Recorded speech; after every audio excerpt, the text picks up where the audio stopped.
much for being here tonight and join me as we journey into one of the most challenging and misunderstood issues of our time. We all know that when we first come into this world, we are a fragile, defenseless human being who must depend on the love and care of our parents. Beginning with our birth, experiencing what in psychology is called good enough mother, enable us to internalize a feeling of love, inner security and confidence in ourselves and in our ability to live our best potentials. As babies, we embody the fundamental equation, I need you, you need me. It is a vulnerability that we share with all other humans. The fragile nature of existence, the sensitivity that is deeply human. This equation of I need you, you need me is basic, yes, but not obvious in each of our own lives. In Italian, we have a couple of verbs saying that a baby is born. We use nascere and dare alla luce or venire alla luce, which literally translate as to give to the light or to come into the light. Well, psychologically, many of us are born without coming into the light. Then what happens when our mothers are not good enough? What happens when the mother doesn't fully respond to the needs of her child? In our culture, the feminine principle, or the archetype of the feminine, is so wounded that being good enough as a mother is almost impossible. In our culture, in general, and in many of us individually, the most deadly influence of the negative mother is always there. Marian Woodman, a Jungian analyst who has spent her life working on feminine issues, called this force the death mother. Archetypally, we image her as Medusa. This energy is incredibly destructive because it comes from someone whose positive image and influence is fundamental and vitally important to us at the beginning of our lives, someone that supposedly loves us. Far too often we grow up trusting our mothers or trying our best to trust them until we slowly come into the realization that we were not wanted, we were resented, or our mothers wish we were different or even dead. The myth of Medusa can guide us in understanding how this wounding to the feminine took place in our lives. And while this complex is also a cultural one, we must first deal with it in our personal life. The death mother is one of the most fundamental psychological complexes in our lives, and the myth of Medusa gives us a symbolic map for transforming this complex and returning our life energy to us, energy we never knew we had. Some time ago, in the Italian newspaper that I read every morning, there was a collection of photos of a few people taken on different occasions, beginning with childhood, and then adolescence, marriage, first child, and so on, until the first gray hair appeared. This series was very interesting and fascinating, and I kept looking at it again and again. Beautiful energy and vitality, soft hair, big smile of joy and innocence, great expectation for a future that seems too slow to come, was reflected in the early years of these people. With the progression of the photos and of time, one by one, those characteristics were transforming and vanishing. With a sense of dismay, I wonder what happened to that beauty. Where did that marvelous energy go? What kind of events were so terrible that they wilted those vibrant spirits? Now I wish I had kept those photos. They were a graphic illustration of our journey through life. They were a good representation of how we face life, fall in love, experience the highs and lows of this existence, and come out of it in our own unique way. These pictures take on the story of life. And they remind me of another story, that of fishermen and travelers who take their boats, often their most valued possessions, and sail out into the sea to provide a living for their family or to discover new lands and new lives. As they set sail, they would search the sky to see how the weather was going to be, and they began each day with high hopes of finding abundant fish for the day. They were capable of meeting many challenges and confident of their strength and experience. Then slowly, without them knowing it, the remora, a large fish whose dorsal fin is converted into a suctorial disc, sucked to the bottom of their boats, sometimes in great number, and with their weight, they were even able to sink the entire boat and bring a drastic end to the hopes and efforts of fishermen and explorers. The fishermen were terrified of them. If you stop and think about it, you can imagine how we travel through life in a similar way, with more or less confidence, with more or less strength or courage. And then, through the toils and trouble of our lives, we lose our spirit, we forget, or perhaps we never even realize that we had or could have dreams and expectations. And we let our potential starve and our vision for a better world come to nothing. What happened to us is that the weight of our complexes pull us down like remora attached to the boats. In fact, complexes have a draining, depressive, and often anxious effect on us. Their burden is of an emotional quality. They drain our energy, disrupt our relationship with ourselves, destroy our self-esteem, fracture our relationship with others and with the outer world. A good way of representing how a complex works on us would be to picture a remora that we constantly carry on our back, and that grows by consuming our vitality and ability to move through life. To understand how our most draining complexes begin, we must learn more about how we develop.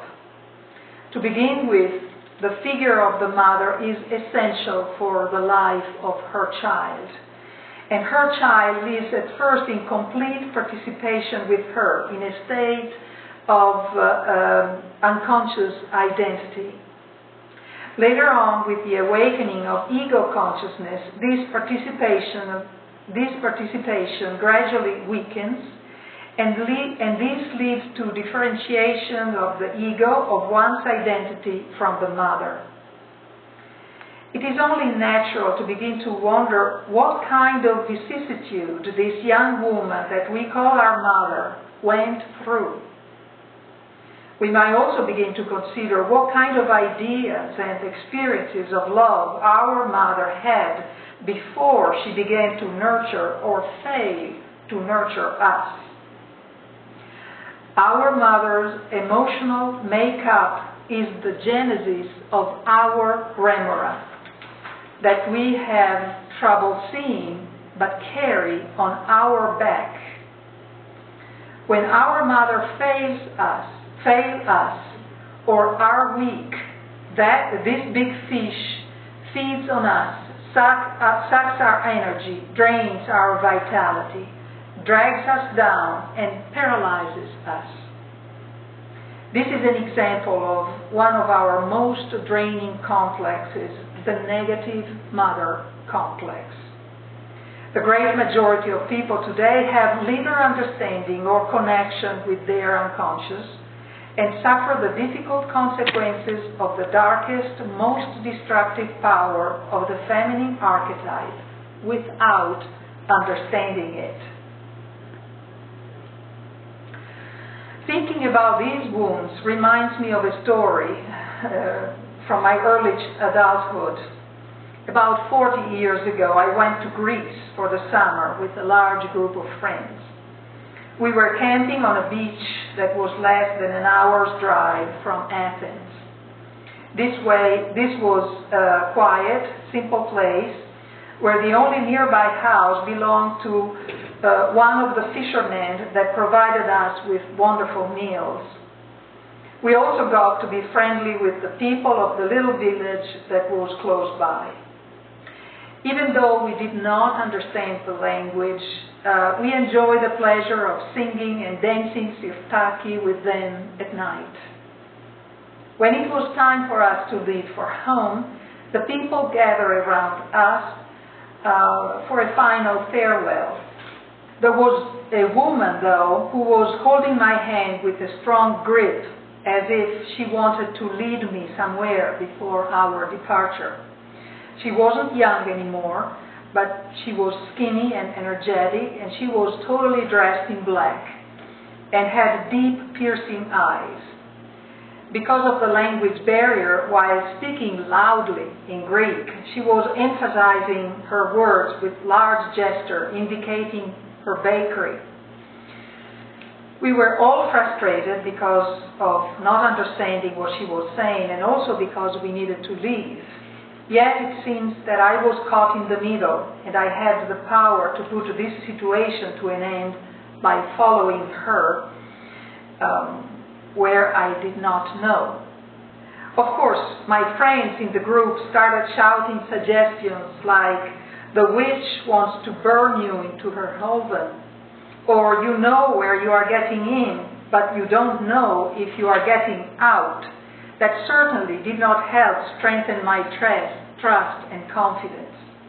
At last I decided to accept her offer, but I took a male friend with me for protection.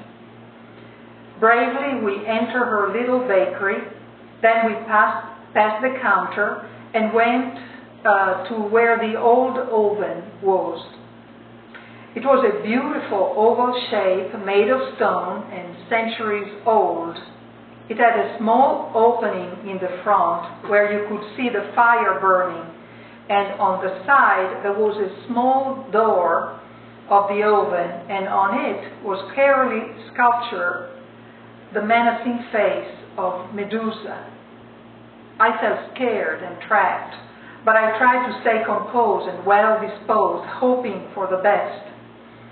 It didn't take long to see that the Greek woman in black was very proud of her oven and wanted to kindly give us, a bag of her fresh baked cookies.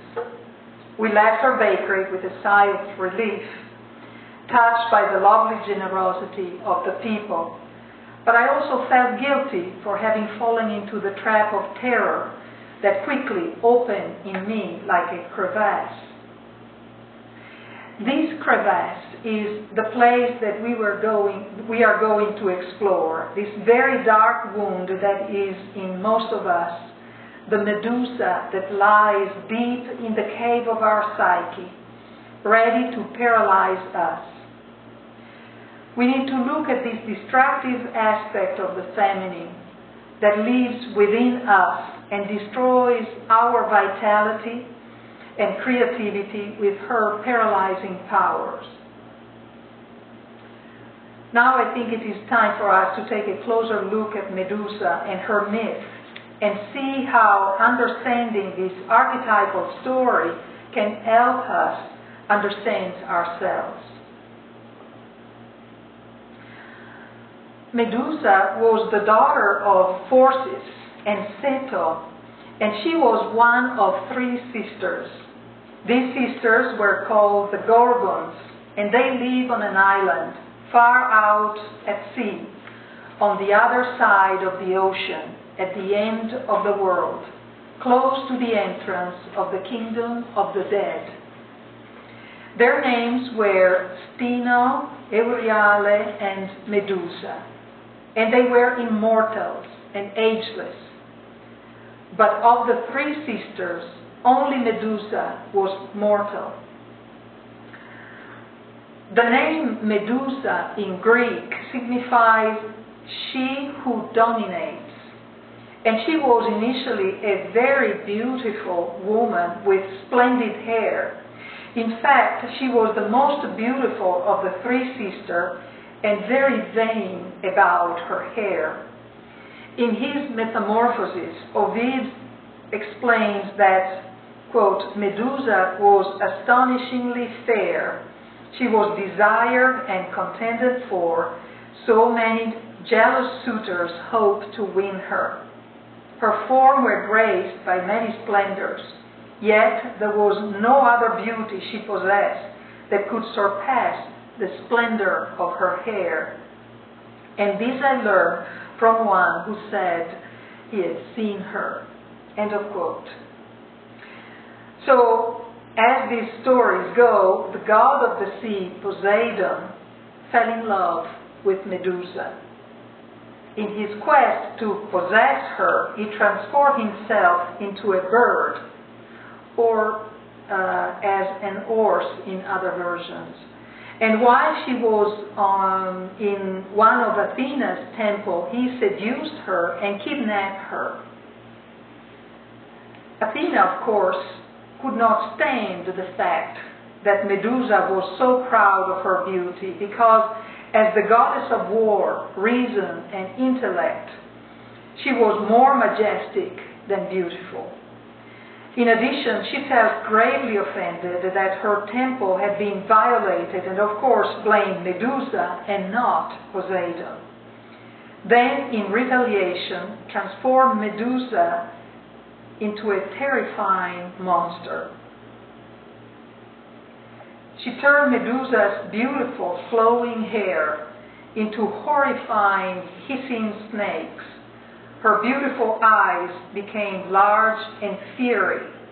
Her lovely mouth became wide and with a dangling tongue, enormous fang under the flare nostrils, and with the tusks of swine.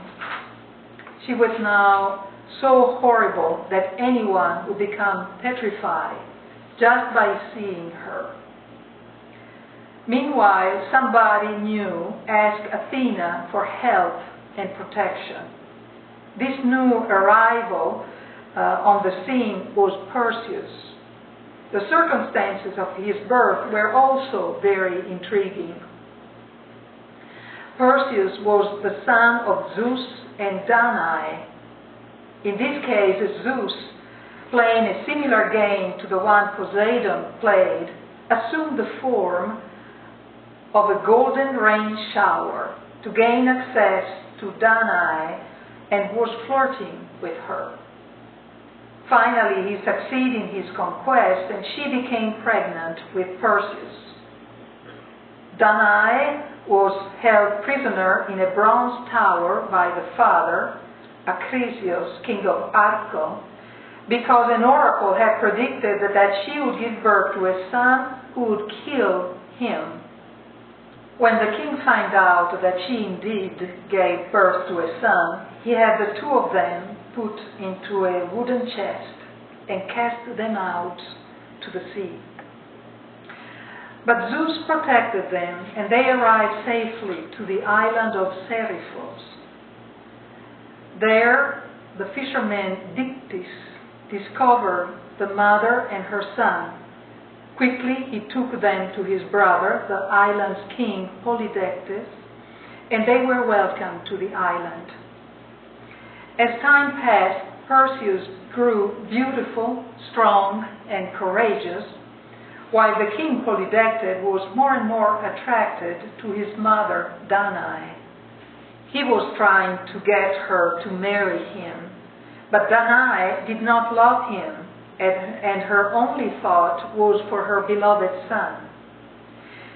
The king then tried to get her with a trick.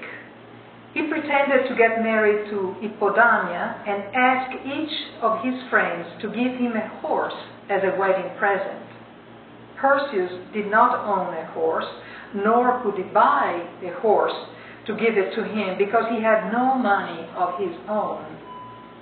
To make up for this lack, he unwarily told the king that he would give him anything else he would ask for. At this point, the king asked for the head of the Medusa, hoping he would die in the difficult undertaking, leaving her mother alone and grief-stricken. No mortals had succeeded in such a trial, and the king thought that Perseus' mother, left without the comfort of her life, would hopefully agree to marry him. This venture was so bold that Perseus could not have succeeded if the goddess Athena and Hermes had not offered their help. Athena, in fact, was more than glad to give all her help to Perseus. She assured Perseus that she would keep him under her protection. Then she gave him a shield where he would be able to see the mirror image of Medusa, and so avoid her direct sight and her deadly power. Hermes gave him a sword made of adamant, a metal of impenetrable hardness. Yet they were still afraid that these weapons were not enough, and they suggested to Perseus that he would get help from the nymphs. But since neither Athena nor Hermes knew where to find the nymph, they suggested that he would go to the Graeae to get this piece of information.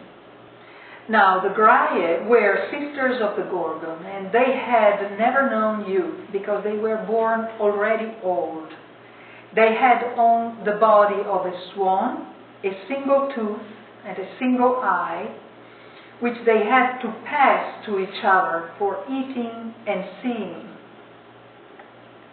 Once Perseus arrived at their place, he hid and waited for the moment when one of them was passing the single eye to her sister. He stole it and offered to give it back if they would tell him where the kingdom of the nymphs was. When he succeeded, he was able to find the nymphs, who gave him a knapsack, winged sandal, and the cape of invisibility that came from Hades.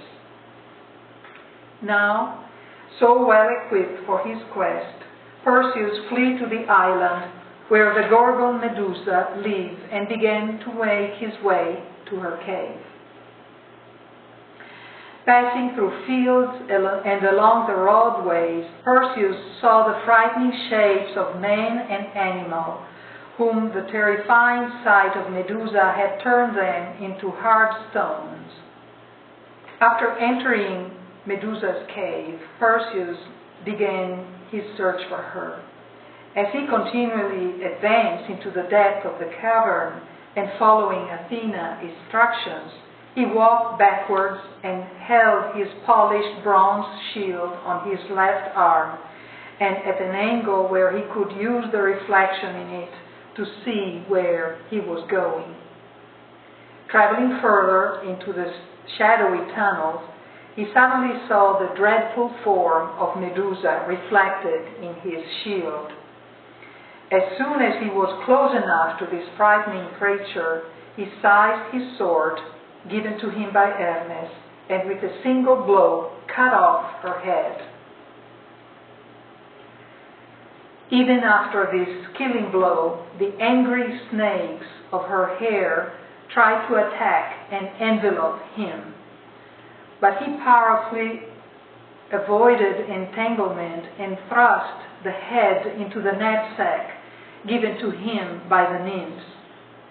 From the gushing blood of Medusa, the magic winged horse Pegasus sprang into life, as did the giant Chrysaor, who was holding the golden sword.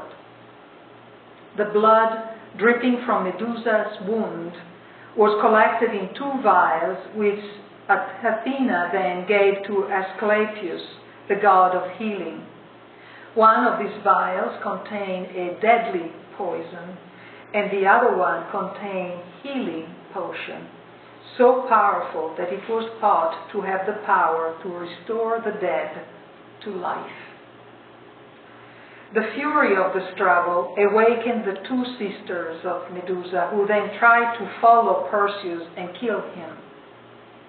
But using the cloak of invisibility that the nymph had given him, Perseus was able to escape, flying away fast from that gloomy and hostile hand.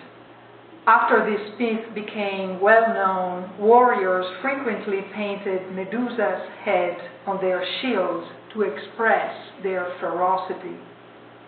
Ovid goes on to tell us in Metamorphoses that Perseus got into an uneven wrestling match with the giant Atlas and, quote, turned around and with his back to Atlas lifted his left hand, Medusa's head, at which the giant turned into a mountain.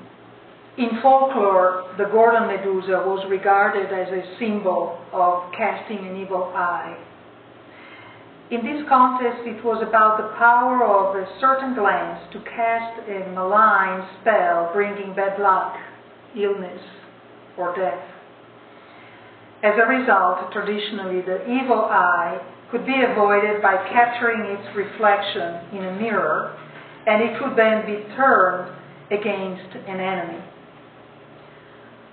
For this precise reason, we find the image of Medusa on shields, tombs, vases, coins, or ovens, used by bakers or potters, wherever human effort were uncertain and danger lurked. In order to ward off evil, the Gorgon face functioned at once to mirror the face of the evil one and to cast back at it just as evil is there. Casting an evil spell is an example of what we in psychology call projection, and this type of projection is found worldwide. There are many examples of this, including the use of the powerful eye, amulets, phallic gesture of the hand to assert life over death, sticking out the tongue in derision or anger. Even the veil of the bride serves to ward off envy, and the phrase break a leg before any kind of performance, or in bocca al lupo, which means in the mouth of the wolf, are still used whenever we are facing challenges of some sort. These are just some examples of the psychology of shadow projection. In this way, the evil eye points to the shadowy part of the psyche the ego would prefer not to know, and what we are not aware of or want to deny about ourselves, and that often gets projected. And negative projections are not harmless. They inflict moral injury. They disturb the adaptation of the people from whom they issue, and they affect significantly the person onto whom the projection falls. We all know that negative projection from a respected, feared, or important person can immobilize us, make us unable to feel or think well, even unable to work. In this projection, we find the sting of Medusa and her snakes.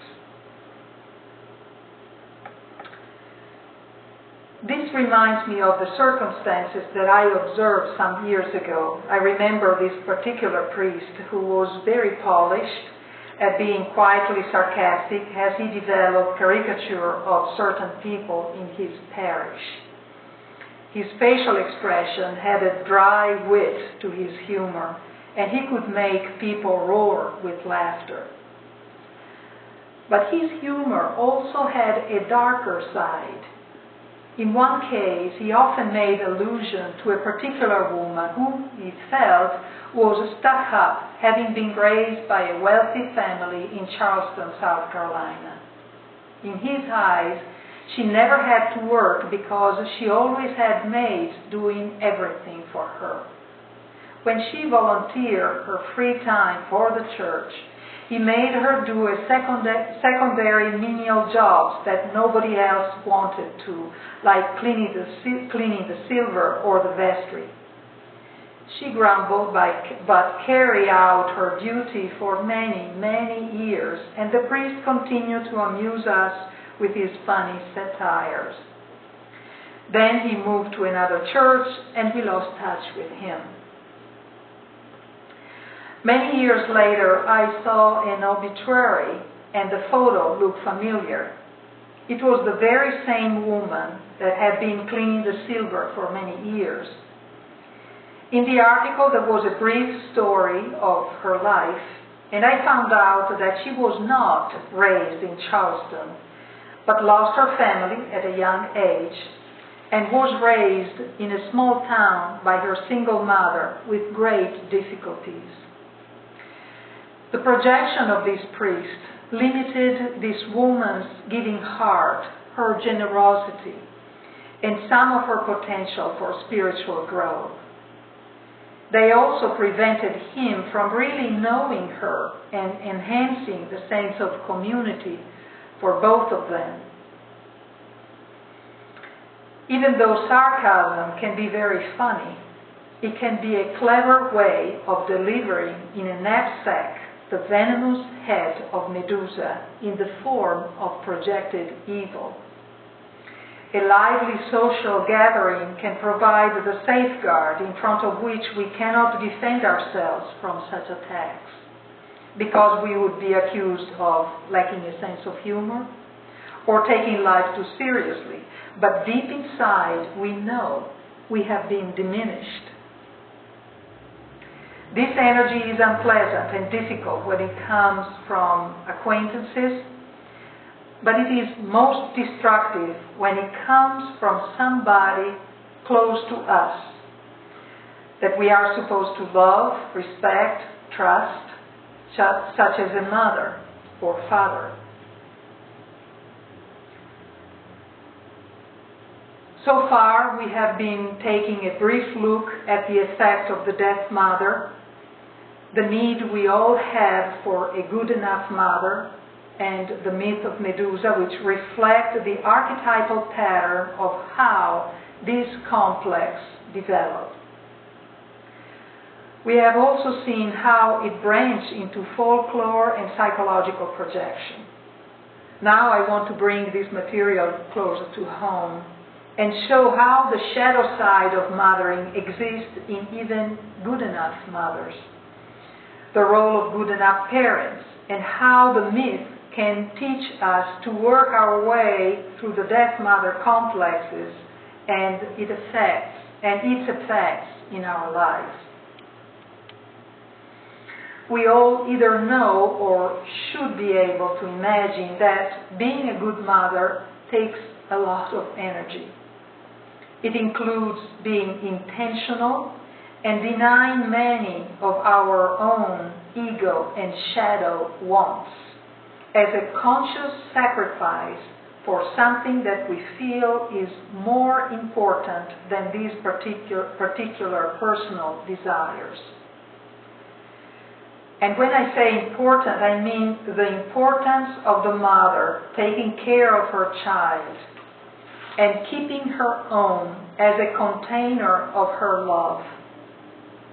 Of course, such sacrifices are never perfect, and our effort at them build up a certain amount of shadow energy in all of us.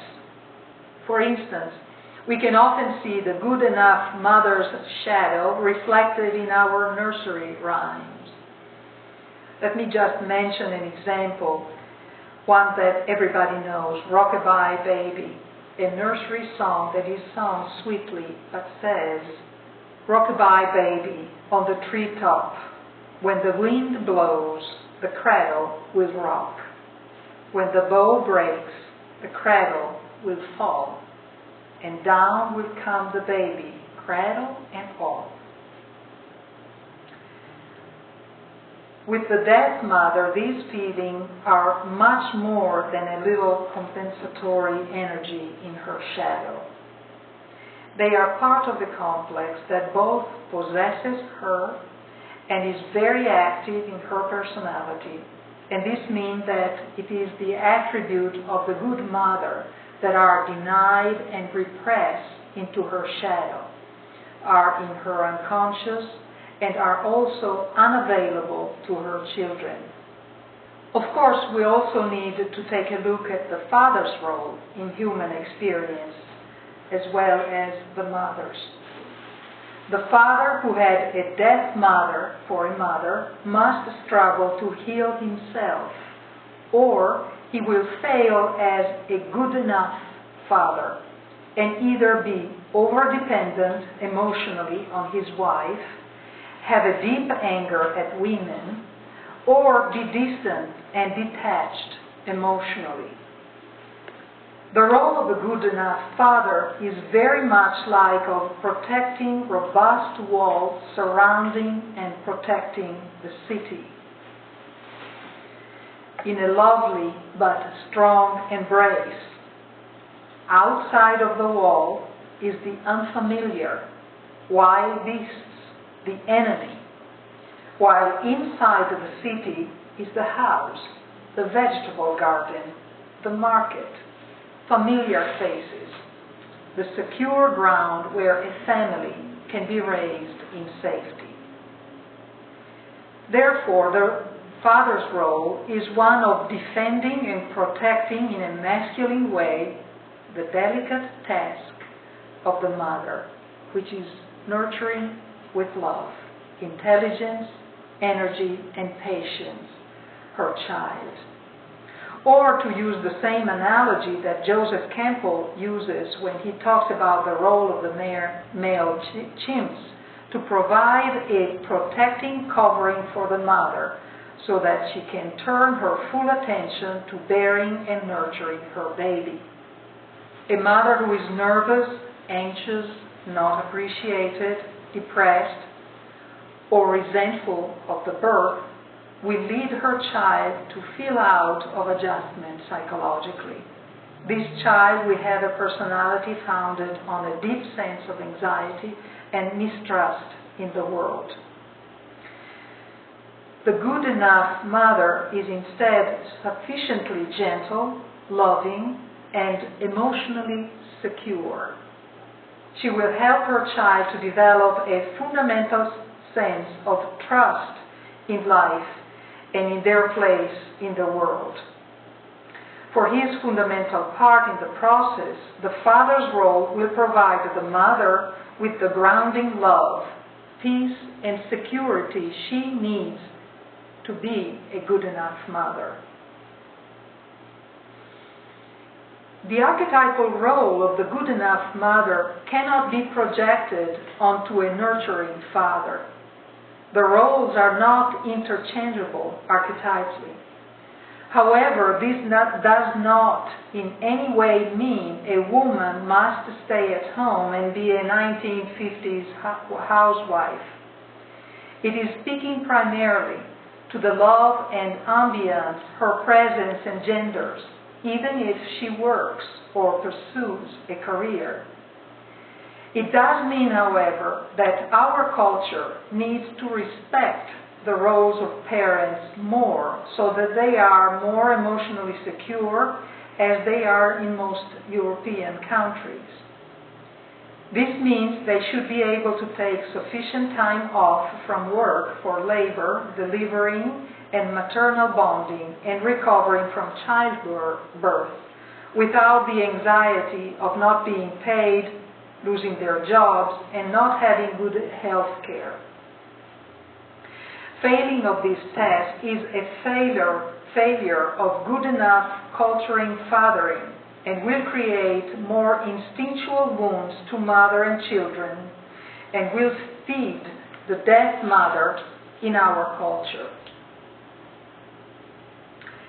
It makes sense for us to wonder during this discussion what it might look like if a man has the Medusa complex in his personality.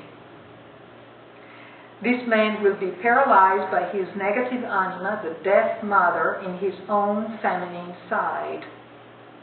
This means he will be paralyzed by his feeling in general, particularly negative feelings, and he will fear their overwhelming strength.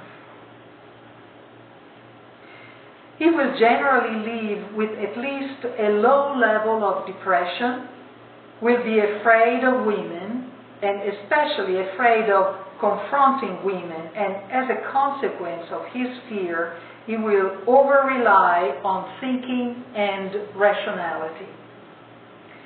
The way we Jungian explain this situation is by saying that this man is overwhelmed by the negative mother complex, and this complex overcomes his anima. I remember a particular man who was a professor of medicine and became very successful because of his thinking. He was unable to confront his wife and children or to give guidance to them. Even at work, he was unable to confront his colleague, and he was unable to act based on his feelings or values.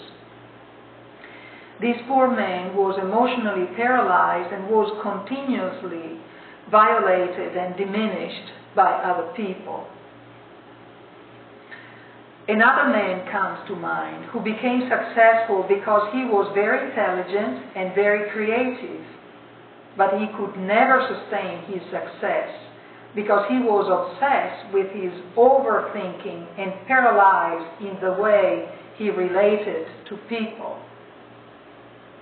Or this other man who was living in the garage of his property because the relationship to his wife and daughter was impossible, cruel and abusive. He was not capable of seeing that he was creating the Medusa situation outside of him because he refused to face the challenges of confronting these issues within himself. Each of these men were unable to have a successful marriage. Each were unable to give structure to their family and children, or confidence or emotional security, because their feminine side was paralyzed. Their anima was dominated by their negative mother complex. In each of these cases, their negative mother complex kept their masculinity in a retarded state, since a well-developed masculinity is much more than simply being rational. The deaf mother was truly devouring the lives of these men and severely damaging their family. Besides being a generating force for negative projections, the most significant effect of the Medusa, deaf mother, is of paralyzing her victim with her gaze. We read in Metamorphoses that along the way to Medusa's cave, in fields and by the roads, Perseus saw on all sides of this path men and animals standing like statues, because they had been turned to flinty stone at the sight of the dread Medusa's visage. Likewise, over the years, I have worked with woman after woman after woman who was intelligent, capable, even professionally trained, and yet or still paralyzed when it came to pursuing her life in the world with a sense of authenticity and security grounded in her own ability. This is something that not only I have seen in my analysis, but have also experienced myself. I question my own ability to believe in myself, in my potential, and in my own success, not for years, but for decades. The effect of this paralysis must therefore be very potent if it has the ability to numb our capability to be productive, energetic, creative, independent. I have worked with women who were unable to finish college because they were paralyzed, or women who had chosen to get married not out of love, but because they were paralyzed and did not know what else to do. And in addition, the death mother limits our capacity to trust love, friendship, and life. And all too often, whether we are a man or a woman, we will unconsciously try to heal ourselves by seeking a good enough mother in our spouses, lovers, or partners.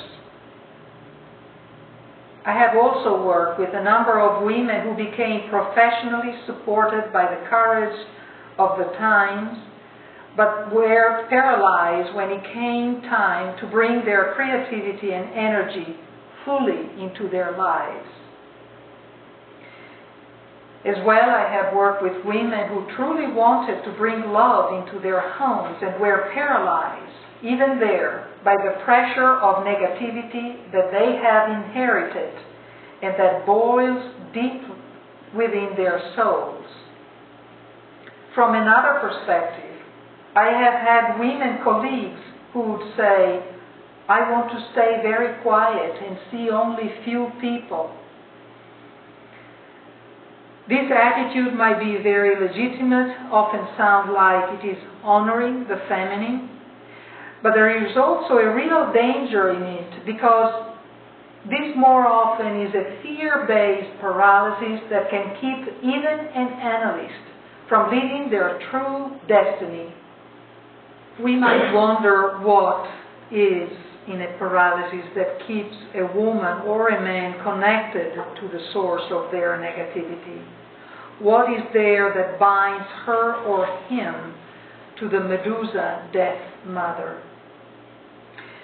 Perhaps it is so because we never got what we needed, and therefore we are caught in this endless cycle of scarcity that says, what you got is not much, but why risk the little that you have? Perhaps we may be afraid of confronting within ourselves the relationship we have with our mothers, because unconsciously we feel the weight of this powerful mother archetype, which has great power and at the same time great hope for getting the tenderness, warmth, nourishment, understanding, compassion, and love that will never come. Perhaps we have to admit to ourselves that this instinctual hope is stronger than reason and stronger than reality. It is the hope that never dies. It is romantic, consoling, and it is praised by the collective. But this hope becomes a misunderstood waiting that looks cautious and wise, but in reality is toxic like pure poison, the poison of Medusa. Most of us have to struggle a long time trying to get our mothers to live up to the positive side of the mother archetype before we can face reality and begin the journey into learning how to be a good enough mother to ourselves and how to deal with the instinctual reservoir of rage that comes from not having a good enough mother. Many of the women I have worked with have been terrified of facing their deep rage because they are afraid it will overwhelm them. A good Jungian analyst can be a very good, helpful, and necessary guide through this forest of conflicting emotions. Now, in order to move us into a new area, let us continue to take a look at the painting by Edward Burne-Jones entitled Perseus and the Graille. It portrays the three sisters in the act of passing the single eye around that they share, while Perseus is intruding with his ends in the game and stealing their only eye. This is a good illustration of the place we find ourselves in when we give up and go with the flow of the culture, living in what we think is a secure place that in reality is a state of mind below our potentials, a tedious position that does not have vitality, a place without creativity, a place that does not include imagination or individuality. The cultural perspective, or so-called conventional wisdom, for example, is generally a one-sided point of view based on scarcity and fear. It could be fear of disapproval, or fear of rejection, fear of being thought selfish or weird or just not right. The Graille, which in Greek means the grey ones, or the old women, or the grey sisters, never lived their youth. Consequently, when we identify with them, we lose our perspective, our capacity for growth, and all too often we give up and choose a life of ease over the hunger for adventure. We forget audacity and courage and settle for a false sense of security and timidity. Some people spend their entire life in this psychological state of mind and become fossilized in this condition of sleepwalking through life. If we experience the death mother while we are growing up, we will internalize this negative archetypal energy, and in the course of time it will become written in our physical bodies. If while growing up we had the sense of being unacceptable to our parents, resented by them, or not wanted or threatened by them, as a consequence, our nervous system will become hypervigilant and the ego will become withdrawn and defensive. As soon as we experience a breath of rejection, we will close down and become paralyzed. We repeat the survival mechanism we used while growing up, and we stay absolutely still, withdrawn, or detached in order not to attract attention. This pattern may also develop into a defense mechanism like vomiting, being overweight, migraines, or some other physical symptoms in an effort to keep the poison out and not to deal with our core inner issues. What adds insult to injury in this situation is the fact that the medical profession uses a particular word to categorize these problems. It is genetic, they often say, which means we are supposed to accept it passively and take the pill. From that psychology, we know that this is a complex that has been internalized and sometimes handed down for generations. This process continues until someone does the inner work to bring this problem into consciousness and then transform it. Again, a good Jungian analyst can be valuable in this process. In my family, my mother had frequent digestive problems and eventually had to have major surgery. All of her 5 children also have or had digestive problem as well. My 2 sisters had major surgeries themselves on their stomach. Growing up, I vomited on a regular basis, but it eventually came to an end when I entered Analysis. Months ago, while I was working on this topic, I had this dream.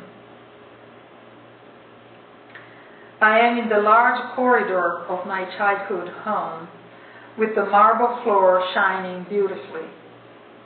On the floor there are 2 carry boxes with my present cats inside. I have a tender feeling for them. Next to the boxes there is a big pile of dirt that goes surprisingly deep into the ground. A black cord of some sort is on the top of the pile, and now I am holding it firmly and pulling it. It must be very long and coming from the very deep, because it seems like I do this for a long time. The cord is getting larger. I realize that now it is a python that I am holding, an angry one. Then he is toddling out of his hole, is hissing and in position to attack. Of course, as I was thinking about my struggle with the python, the image of Hercules and the Hydra came to mind. I woke up from this dream scared and exhausted, and from the next 3 days I had a terrible stomach ache and I had to stay in bed, just like when I was growing up. At the end of these 3 days, I felt like discussing this dream with my husband. While sharing my associations with him, I was able to put into words my old emotions and heartaches from long ago, as if a door was now open. Then I experienced a long gurgle in my stomach, like the ground settling in my entrails. I had the clear perception that I was healed, as if this primordial beast in my stomach that had made me so miserable was now gone. On a symbolic level, this dream is suggesting that now I have the necessary strength to slowly hand over and pull this complex out of the unconscious and bring it into conscious awareness. Then I can face it, relate to it, and in that process we will transform each other. And I can be assured that the unconscious is supporting me. This was an important turning point, urging me to work more energetically and hopefully on this material. This is the place in our inner work where we can reach in ourselves, and when we are finally able to connect with our true energy and vitality, the place where we find the valiant Perseus within us. Perseus represents the first stage of a woman's animus, the stage of power, the internal strength that needs to be freed in order to support a woman's capacity for having her own voice and identity. For a man, it is finding the masculine strength to support his identity and to separate from the dominating negativity of his mother complex. The Perseus image represents our developing inner strength, as the myth of Medusa shows us how to slay the negative mother complex and have our feeling of empowerment, identity, and voice. Now, as we go on, I want to share 5 steps in working on the death mother complex with you. I believe the first step we need to take in working on this Medusa death mother complex is to recognize that we deny the depth of it in us. It is ingrained in us to deny our mother has failed us unless her action has been drastically obvious. And frequently we do this by trying to excuse her by saying she did the best she could for who she was. We may also try to create the illusion that our family is a good one and better than others. Or, yes, our family was not right and we just move on. The true essence is that our denials and illusion must be sacrificed so our creativity, potentials, and ability to love can be freed. We recognize the Medusa death mother when we realize the mother whom we desire to love and whose love and approval we longed for does not accept us, wanted some part of us or all of us dead or in some way different. If we fear confrontation, disapproval, disappointing someone, or freeze when we are not pleasing people, we know the Medusa death mother is present. We were taught to suffocate, to smother our anger, initiative, and creativity, and to please or flatter or avoid our mother. Of course, our effort at survival turn into defense mechanism of pleasing, anxiety, overweight, vomiting, chronic fatigue, autoimmune disease, or a flow of other physical disturbances. When gripped by these defenses, we fear and try to destroy anything that promises real transformation. Or we are driven into endless changes that seem creative and even heroic, but never get to the heart of our problem, and we never find a satisfying life. Moreover, the Medusa death mother creates a deadly fear within us of being exposed as inadequate. Because this makes any kind of real intimacy problematic, the Medusa death mother has to be dealt with before we can truly experience love and meaning. One of the saddest experiences we have as analysts is that we have worked with many people who are unable to look at what they are doing to their children. These parents have some psychological knowledge, and deep down they know that they are failing to be good enough parents.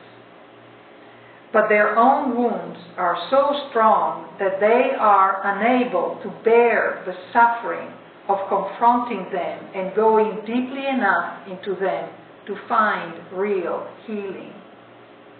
Therefore, they cannot truly change and cannot stand to think about what they are doing to their children.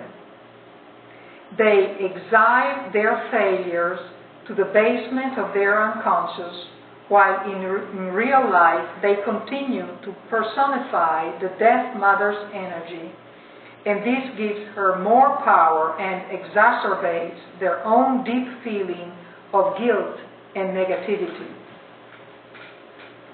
Eventually, they may go past the point of no return and respond with anger and denial to anyone who questions them, including their children as they get older. We also see this kind of pattern taking place in a number of the people in various groups who are reading or studying Jung.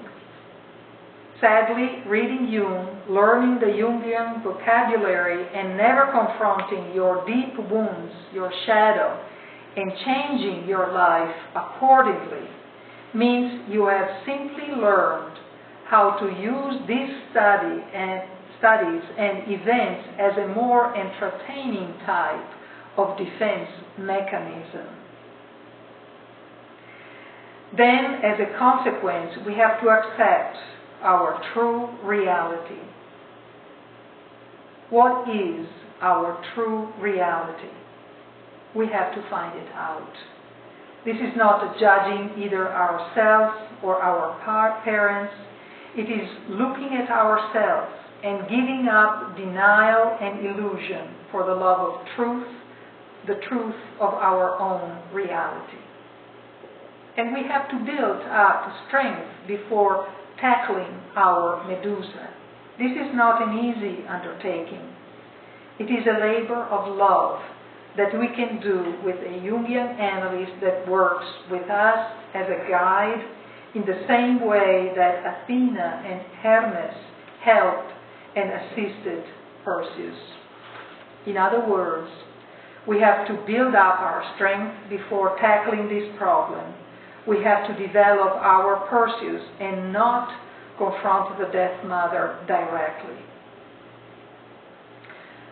We need to learn to honor, how to honor and do our inner work of keeping up with our dreams, journaling, active imagination, as a sacred undertaking, not as another task we try to cram into a day already crammed with tasks. Loving ourselves in this way, in a way that we grow in consciousness and transform, and it strengthens and enlarges us. This is a major step in learning to be a good mother to ourselves. And like the good enough father to ourselves, we must find the strength to build the walls around the space for us to nurture ourselves, gestate new life in, and give safe birth to our potentials. Once we have taken the step to be aware, our healing and inner work is a work of love in a sacred, protected space.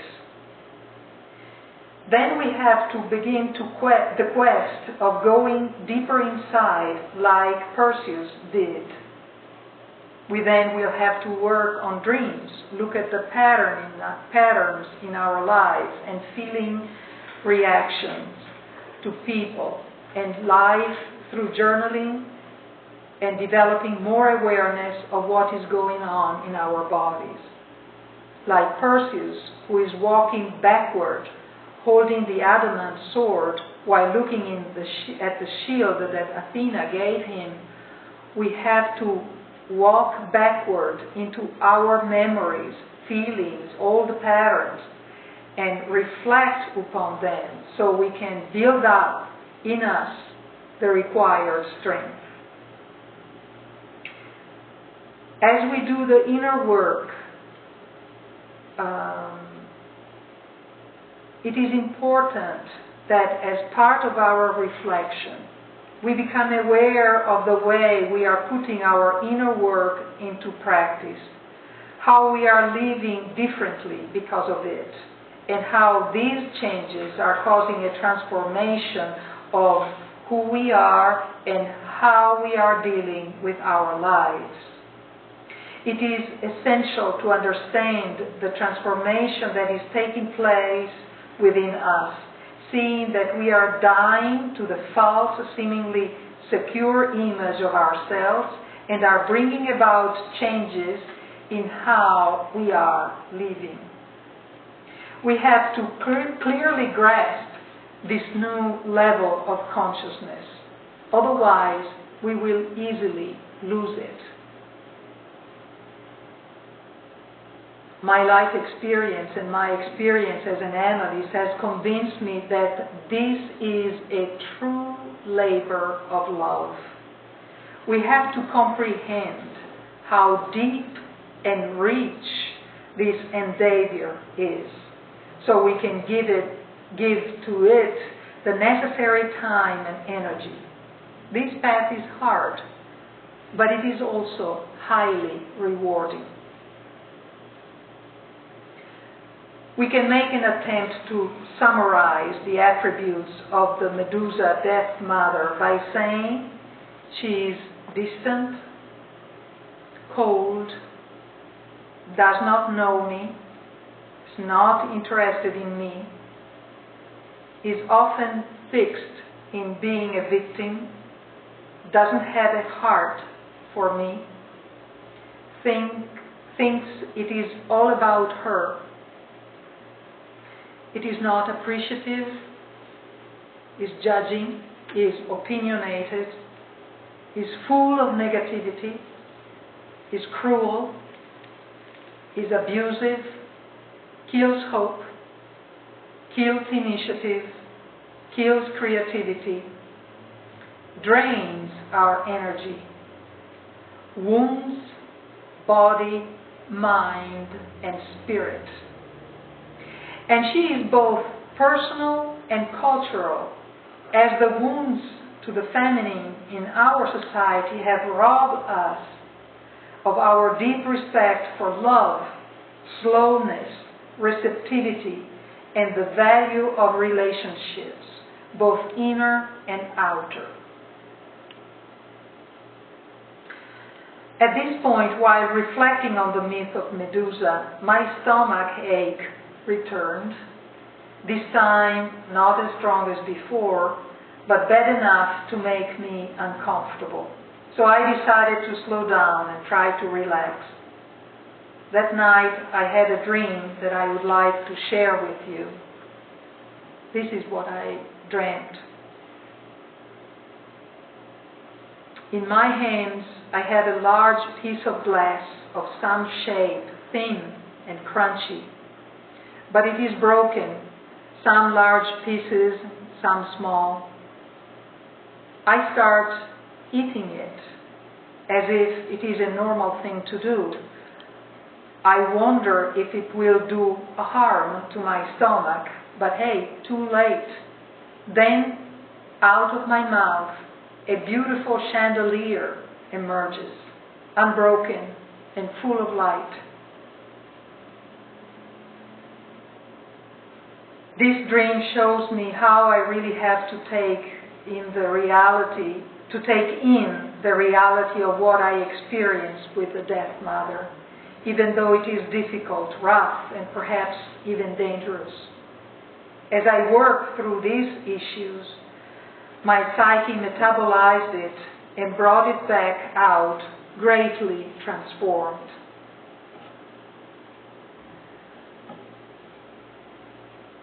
After Perseus was able to strike the deadly blow to Medusa, something unexpected happened. From the blood of her neck, Pegasus and Chrysaor came to life. If we kill the Medusa within us, from that dead vitality, a new energy will come to life. The winged horse, Pegasus, pictures the energy that comes from our effort, and he represents the instinctual vigor that carries us strongly through life. And he also symbolized the power we now have to develop our full psychological potentials. Meanwhile, Chrysaor, who was a giant, is born holding the golden sword that symbolizes both the power and the value of discrimination, and exemplifies the capacity to set up boundaries and to empower our personal journey beyond the constraints of society and conventional wisdom. Our culture has a hidden contempt for the archetypal feminine values, exemplified in the second hexagram of the I Ching, the receptive. This leaves us in great danger of over-identifying with the products of thinking, rationality, and achievement in the outer world.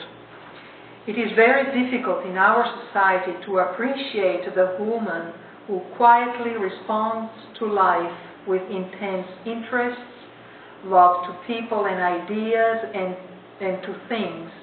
Yet, these characteristics are as deeply and truly creative as are the characteristics of those who seek to lead, to act, and to achieve. We had a bias against feminine values. Not only are we too busy to adequately nurture our children, we are also unable to truly nourish our own creativity, our own personhood, our ability to take a stand for life, and our capacities to love and to live from the heart. The feminine qualities of receptivity, of nurturing in silence, of relatedness, patience, and secrecy, whether in a man or a woman, are absolutely necessary to offset our society's increasing institutionalization and pressures that leaves us too busy to live. We cannot be good enough parents to our children, ourselves, or to the matters of our own hearts until we confront the deaf mother's power in our culture. Determination makes the difference. We must be determined to get over our culture's impatient, quick fix and get on with its attitude that feeds the deaf mother. We must never give up and to never let so-called reasons, deaf mother reasons like time, money, health, too busy, too many obligations, fears about hurting others or being selfish, stop us. We must come through the darkness so we can come to the light. We must be determined to live, to say yes to life. I would like to conclude with a prayer written about 500 years ago by Sir Francis Drake.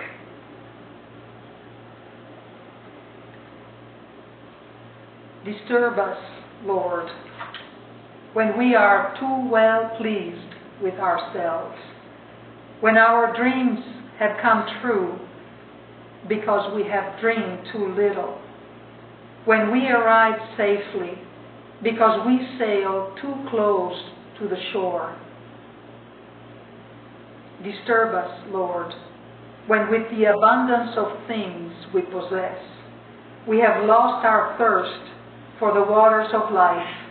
Having fallen in love with life, we have ceased to dream of eternity. And in our effort to build a new earth, we have allowed our vision of the new heaven to dim. Disturb us, Lord, to dare more boldly, to venture on wider seas, where storms will show your mastery, where losing sight of land, we shall find the stars. We ask you to push back the horizon of our hopes and to push us into the future in strength, courage, hope, and love. Thank you very much.